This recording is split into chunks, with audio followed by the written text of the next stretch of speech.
여러분 안녕하십니까. 2월 20일 새벽이 됐습니다. 전윤책입니다. 오늘 제목이 그렇습니다. 이수진이 외쳤다. 이재명은 물러나라. 수도권 선거 폭망한다. 제가 민주당 선거 결과를 걱정할 일은 없습니다. 어떻든 민주당 내홍이 본격적으로 벌어지고 있습니다. 여당 국민의힘의 공천은 아직은 큰 잡음 없이 진행이 되고 있습니다. 용산 대통령실 출신 비서관이 낙점해도 불만은 없습니다. 중진이 자리를 옮겨가는 것도 지난 21대 때 홍준표, 김태호처럼 반발은 나오지 않고 있습니다. 이번에는 김태호도 그리고 서빙수, 조혜진 등도 공관위 결정을 따랐습니다. 낙동강 전투가 본격적으로 벌어지게 됐습니다. 어제 저는 MBC에 나가서 그런 잡음이 없는 공천이 국민의힘을 상승세로 이끈 원인이 됐다고 설명했습니다. 방송에서도 말했듯이 이런 무자본과 승복에는 처음 부적격 판정을 받은 김성태 등이 곧 승복을 한 게 큰 도움이 됐습니다. 어쨌든 국민의힘 공천관리위원회는 19일 서울 종로에는 최재형 그리고 중승동갑의 윤희숙 전 의원이죠. 그리고 전남 순천 광양 곡성 구례 여기에 이정년을 단수 공천했습니다. 또 서울 관악을에는 이승심 전 관악구 의회의장 그리고 부산 부사진갑에는 한동훈 비대위원장 1호 당영입 인재인 정성국 전 한국교총회장이 단수 공천을 받았습니다. 부산 남갑은 박수영 그리고 사상은 김대식 전 민주평통사무처장이죠. 이분이 선발이 됐습니다. 또 다른 관심 지역으로 동두천 연천에는 김성원 그리고 안산 상록갑에는 장성민, 경남 창원 승산에는 강기훈이 확정됐습니다. 서울 은평을에는 장성호 전 건국대 교수가 전략 공천됐습니다. 한편 중승동을에는 이영, 이혜원, 하태경이 그리고 울산 남구을에는 김기현 전 대표와 박명우 전 시장이 이 두 분은 지난 21대 총선에서도 경선을 했던 사이입니다. 그리고 마포갑에는 신지호 전 의원, 조정문 현 의원이 경선을 벌입니다. 김무성이 출사표를 냈다가 철회를 했던 부산 중영도는 박성근 전 국무총리 비서실장과 조성환 전 해양수산부 장관이 경선을 합니다. 국민의힘은 현재까지 103명의 지역구 후보를 확정했습니다. 또 경선 지역구를 61곳 선정했습니다. 지역구 총 253곳 중에 65%인 164곳의 후보자 선정 절차가 사실상 마무리가 된 것입니다. 한편 충남 논산에 지원을 했던 올드보이 육선 이인재와 그리고 박찬주 전 육군대장은 경선 기회를 받지 못했습니다. 일종의 컷오프를 당한 겁니다. 그리고 인천 연수을에는 민경욱 전 의원이 컷오프됐고 부산 부산진갑에는 박성훈 전 대통령실 국정기획 비서관도 탈락을 했습니다. 이 박성훈 비서관요, 이분은 사법시험 행정고시 양과에 합격을 한 분입니다. 그리고 이 정부 들어서 국정기획 비서관으로 승승장구를 하다가 해수부 차관으로 나갔죠. 그런데 왜 탈락을 했을까요? 저는 몹시 궁금합니다. 이 강남병에 지원했던 신연희 전 강남구청장도 부적격 처분을 받았습니다. 사면 복권은 됐지만 당이 공천에서 원천 배제 대상으로 당규에 명시를 한 횡령과 공직선거법 위반 혐의로 유죄 확정 판결을 받은 게 문제가 된 것입니다. 어쨌든 해운대 갑에서 단수 공천을 받은 주진우, 그런데 박성훈은 탈락을 했습니다. 이번 공천에 용산의 입김은 작용하지 않는다는 것을 보여준 증거가 될 것으로 보입니다. 자, 그런데 이 민주당 공천은 잡음이 끊이질 않습니다. 동작거리 이수진은 어제 이재명 안규백 능력도 신뢰도 없으니 이선으로 물러나라 이렇게 직격탄을 쏘았습니다. 그는 19일 민주당 의원들이 모인 단체 대화방에서 이재명 대표와 안규백 전략공관위원장을 공격했습니다. 이수진이 민주당 공천 핵심 관계자가 추미애를 용산, 연주를 중승동갑, 그리고 전현희를 동작을에 전략 공천하는 것을 고려하고 있다. 이런 요지의 기사를 공유를 하면서 쓴 말이 이렇습니다. 이젠 동작을의 전현희 씨인가요? 저를 먼저 나가라고 하시고 이런 말씀하세요. 안규백 위원장님, 그러면서 한 말이 또 이렇습니다. 4년 전에 아무도 갈 사람 없다면서 현직 법관을 끌어와 나경원과 싸우게 하고, 그리고 이후에 4년간 험지에서 싸웠더니 이런 식으로 뒤통수 치면서 등에 칼 꽂고 있나요? 그러니 어떤 인재들이 들어오겠어요. 기자회견하기 전에 정식으로 나가달라고 하세요. 이 수준은 안규백이 아무런 답변을 하지 않자 왜 대답하지 않느냐, 대답 안 하면서 싸우겠다고 했습니다. 그런데 그 전날에는 동작을의 전현희가 아니라 추미애를 여론조사 대상으로 올렸던 모양입니다. 이수진은 그때도 그 내용을 단체 대화방에 공유하면서 항의를 했습니다. 그리고 보니 추미애는 성동갑에도 관악을에도 여론조사 대상에 오르고 있습니다. 이재명에게 추미애가 아깝기 때문일까요? 무슨 이유였습니까? 한편 이수진은 또 이날 불출마 기자회견을 잡았다가 취소를 한 황운하를 언급하며 이재명을 공격했습니다. 명색이 부장판사를 지낸 이수진의 말입니다. 무죄 가능성이 제일 높은 황운하를 무슨 염치로 내모는 그예요. 당대표님, 안규백이 무슨 자격으로 불의한 검찰에 한간 황운하를 나가라고 하는 거냐고요. 그 뒤에 이수진이 이렇게 덧붙였습니다. 당대표님과 안규백 위원장님은 더 이상 공천에 능력도 신뢰도 없으니까 이선으로 물러나 주세요.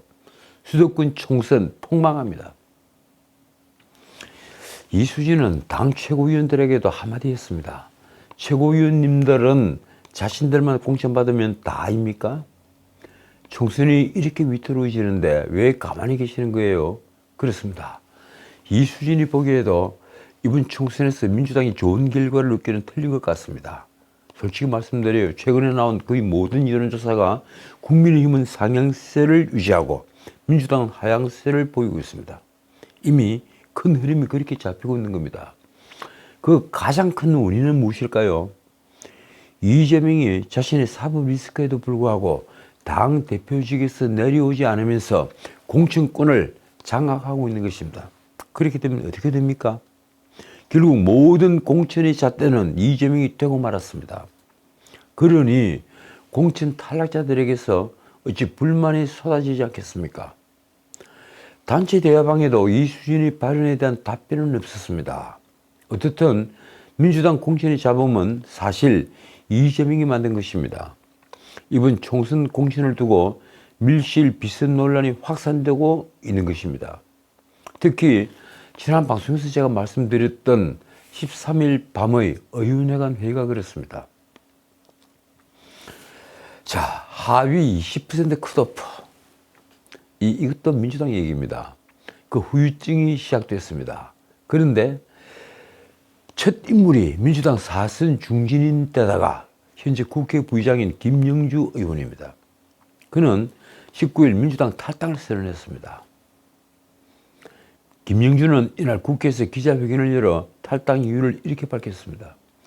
오늘 민주당이 내게 의정활동 하위 20%를 통보했다. 영등포 주민을 대표하는 국회의원으로서 모멸감을 느낀다. 그녀는 자신을 이렇게 변호했습니다. 지난 4년간 한 해도 빠짐없이 시민단체, 언론으로부터 우수 국회의원으로 선정될 만큼 성실한 의정활동으로 평가받아왔다. 어떤 근거로 하위에 평가되는지 정량평가, 정성평가 점수를 공개할 것을 요구한다. 민주당은 선출직 공직자 평가위원회에서 현역 의원 의정활동을 평가해서 그 결과를 공관위로 넘겼습니다. 하위 20%에 속하는 의원들은 경선에서 10%에서 30%를 감산당합니다. 하위 10%는 30%를 감산당하니까 사실상 컷오프와 똑같습니다. 앞서 임력백 공관위원장은 이번 주에 개별 의원들에게 이를 통보하겠다고 예고했습니다. 다시 김명주의 말입니다. 나는 친명도 아니고 반명도 아니며 중간지대에서 노력해왔다. 그런 나를 반명으로 낙인 찍었고 이번 공천에서 떨어뜨리기 위한 명분으로 평가점수가 만들어졌다고 판단한다. 결국 김영주가 보기에도 하위 20% 컷오프는 비명을 죽이기 위한 공작일 뿐이라는 것입니다. 김영주는 나에 대한 하위 20% 통보는 민주당이 이재명이 사당으로 전락했다고 볼 수 있는 가장 적나라하고 상징적인 사례가 됐다고 생각한다. 그러면서 이렇게 말했습니다. 지금의 민주당은 이 대표 사당으로 전락했다. 그동안 이를 바로잡지 못하고 지금 이 상황까지 오게 된 것을 반성한다. 민주당이 잘 되기를 바라지만 이재명을 지키지는 않겠다. 참 마지막 말이 너무 처절해 보입니다. 이재명을 지키지는 않겠다. 그런데 김영주의 항변에 또 하나 유의할 점이 있습니다. 민주당이 실시한 적합도 조사에 대해서 김영주가 한 항변이 이렇습니다. 김영주 의원을 지지하냐고 물어보지 않고 사선 의원 김영주가 다시 나오면 지지하겠느냐고 물었다. 사선이라는 걸 넣고 한 것부터 의도가 있지 않나 생각했다. 참 묘한 겁니다. 이 설문이 어떻게 되느냐에 따라 응답자의 태도가 바뀌니 말입니다. 그런데 김영주 앞에 사선을 넣었으니까 아주 장기 집권하는 김영주로 보였다는 것이죠. 김영주의 지역구는 영등포 갑인데 현재 친명계인 최현일이라는 분, 전 영등포 구청장이 출마를 선언했습니다. 이분은 친명으로 불리죠. 김영주는 사선인데 문재인 정부에서 초대 노동부 장관을 지낸 친문입니다. 정세균과 가까워 정세균계라고도 합니다. 앞서 임hin백은 지난 6일 윤석열 검찰정권 탄생의 원인을 제공한 분들은 책임 있는 자세를 보여달라고 했습니다. 그 말은 문재인 정부 출신 인사의 이선 후퇴를 요구한 것이라는 분석까지 나왔습니다. 이른바 친문을 치겠다 이런 표현이라는 거죠. 김영주는 기자들이 이날 문재인 정부 장관을 역임한 사실이 하위 20% 통보에 영향을 미치다고 보느냐 하는 기자들의 질문에 그런 요인이 작용했다고 본다 이렇게 답했습니다. 어떻든 당내에서는 친문 비명계 학살이 본격화할 것이라는 말이 나왔습니다. 지금까지 언론이 이런 공천을 두고 친명과 비명의 갈등이라는 데 포커스를 맞췄죠. 친명이냐 비명이냐.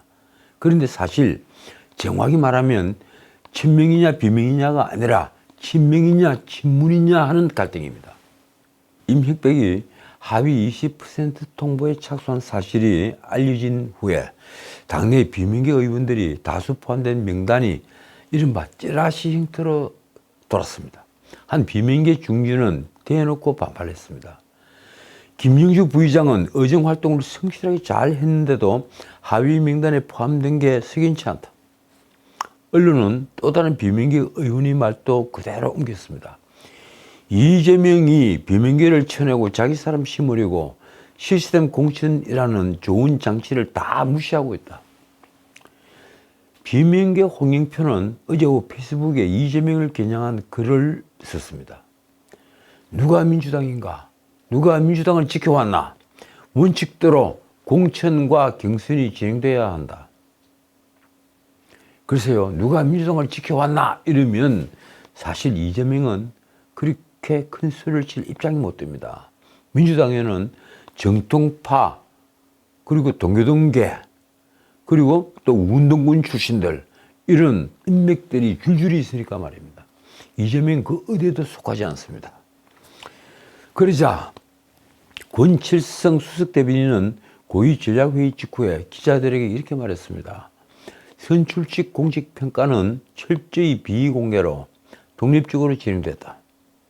어떤 의도와 목적을 갖고 누구를 타깃으로 점수를 내리거나 올릴 수 있는 시스템이 아니다.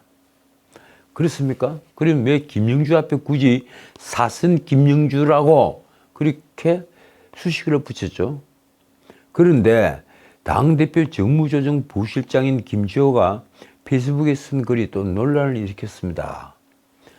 부디 앞으로는 마음 편하게 지인분들과 일본 여행 다녀오시길 기원한다.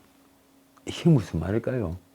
이 말은 민주당이 일본 후쿠시마 원전 오염수 방류를 문제 삼던 지난해 6월경에 김영주가 국회 본회의장에서 휴대폰을 통해 지인과 일본 여행 일정을 논의했던 것이 기자들 카메라에 그대로 포착이 된 일을 상기시킨 것입니다. 말하자면 의정활동을 성실히 했다고 주장하는 김영주를 비꼰 것입니다. 그러자 오영환 의원은 이 게시글을 의원 단체 대화방에 올린 뒤에 이렇게 성토했습니다. 이런 발언이 당대표 정무조정 부실장이라는 직함을 달고 있는 우리 당 당직자이자 출마 희망자가 취할 수 있는 태도인가? 두 눈으로 보고서도 믿기지 않는다. 그러고 보니 이분은 분당 갑에 출마를 한다고 합니다. 어쨌든 논란이 커지자 김지호는 그 글을 삭제했습니다. 자, 이번에는 개혁신당 얘기입니다. 이준석 공동대표가 4월 총선 지휘를 맡기로, 그러니까 독자적으로 4월 총선을 지휘하기로 최고위원회에서 결정됐다. 이게 어제 아침에 나온 뉴스였습니다. 신속성과 혁신성을 담보한다는 명분입니다. 개혁신당은 19일 국회에서 열린 최고위원회의에서 이같이 의결했다고 대변인을 맡고 있는 허은하가 발표했습니다. 이준석이 선거정책 결정을 김용남, 김만흠 공동정책위 의장과 합의를 하는 것이 아닌 협의를 하도록 한 것으로 사실상 이준석에게 선거운동 전권이 부여된 것입니다. 방식부터 정책까지 말입니다. 이낙연은 최고위 의결에 반발했습니다. 비공개 회의에서 고성이 오갔으며 이낙연 공동대표와 김종민 최고위원은 회의장을 박차고 먼저 떠났습니다. 김종민이 말이 이렇습니다. 선거 캠페인과 선거 정책 결정의 건을 이준석 개인에게 맡기는 건 민주정당에서 가능한 일이 아니다. 그렇습니다. 민주정당에서 그런 일은 없습니다. 전두환이 나라 수선하니 국법이 만들어서 다 위임해달라고 국회 해산한 것이랑 뭐가 다르냐. 글쎄, 그런데 왜 비유를 하필이면 전두환 전 대통령으로 하는 것입니까? 개혁신당 최고위는 이낙연, 이준석 공동대표, 양양자 원내대표, 그리고 김종민, 조응천, 금태섭 등 6명입니다. 해당 안건은 이준석, 양양자, 조응천, 금태섭의 찬성으로 의결됐습니다. 사실상 금태섭이 캐스팅 보트 역할을 한 셈으로 보입니다. 저는 어제 MBC에 나가서 이준석도 뒷배가 김종민이고 금태섭도 뒷배가 김종민이다. 그래서 김태섭이 반대를 할 수 없었을 것이다. 이렇게 설명을 했습니다. 한편 개혁신당은 해당 행위자 심사를 위한 심사위원회도 설치하기로 했습니다. 이는 당의 정체성 문제로 야기된 배복주 전 정의당 부대표의 당원 자격 문제 때문에 벌어진 일입니다. 유호정 전 의원도 있죠. 이준석계와 이낙연계는 배복주의 당원 자격과 비례대표 공천 문제 등을 두고 지금까지 주도권 다툼을 벌여왔습니다. 대변인 허은하의 말입니다. 정체성을 명확히 하는 차원에서 해당 행위자를 심사하기 위한 심사위원회를 설치하는 안건으로 의결했다. 그러니까 해당 행위를 심사하는 심사위원회를 딱 하나 잡고, 그런 무기를 하나 잡고 문제를 정리하겠다는 것이죠. 이낙연 측 김종민은 이날 국회에서 기자회견을 열어 이렇게 말했습니다. 사실상 김종민을 끌고 오기 위해 이낙연을 지워버리는 의도로 오늘 최고위에서 말도 안 되는 비민주적 안건을 강행했다. 그는 이준석이 전체적으로 통합하기를 기획하고 집행한 것으로 보인다고 했습니다. 김종민이 덧붙이 말입니다.